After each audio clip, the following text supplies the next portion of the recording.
ପୋଟଳ ଝୋଳ। ପୋଟଳ ଝୋଳ ଓଡ଼ିଆ ରୋଷେଇ ଘରର ଏକ ଆଗଧାଡ଼ିର ତରକାରୀ, ଯାହାକୁ ଭାତ ହେଉ, ରୁଟି ହେଉ କିମ୍ବା ପରଟା ସବୁଥିରେ ଖାଇହେବ।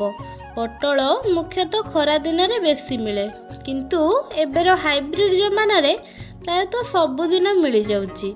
ସେଇଥିପାଇଁ ଆଜି ଯେତେବେଳେ ମୁଁ ପରିବା ଦୋକାନରେ ପୋଟଳ ଦେଖିଲି, କାହିଁକି କେଜାଣି ଖାଇବା ପାଇଁ ବହୁତ ଇଚ୍ଛା ହେଲା।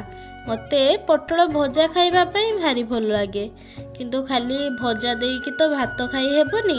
ସେଇଥିପାଇଁ ଭାବିଲି ଝୋଳ ଟିକିଏ କରିଦେବା। ଆଉ ସତ କଥାଟା ଏଇଟା ହେଉଛି କି ମୋତେ ଟିକିଏ ନାଲି ନାଲି ଝୋଳ ଖାଇବା ପାଇଁ ଭାରି ଭଲ ଲାଗେ। ସେଇଥିପାଇଁ ଝୋଳ କରିଦେଲି।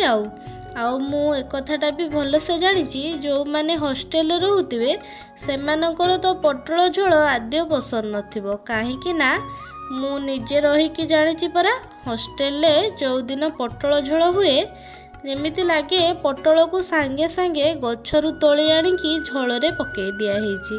ସିଏ ଯାହା ବି ହେଉ, ପସନ୍ଦ ହେଉ କି ନ ହେଉ, କିନ୍ତୁ ପିଲାମାନେ ଖାଲି ଭୋକ ଜାଳରେ ଖାଇଦେବା କଥା।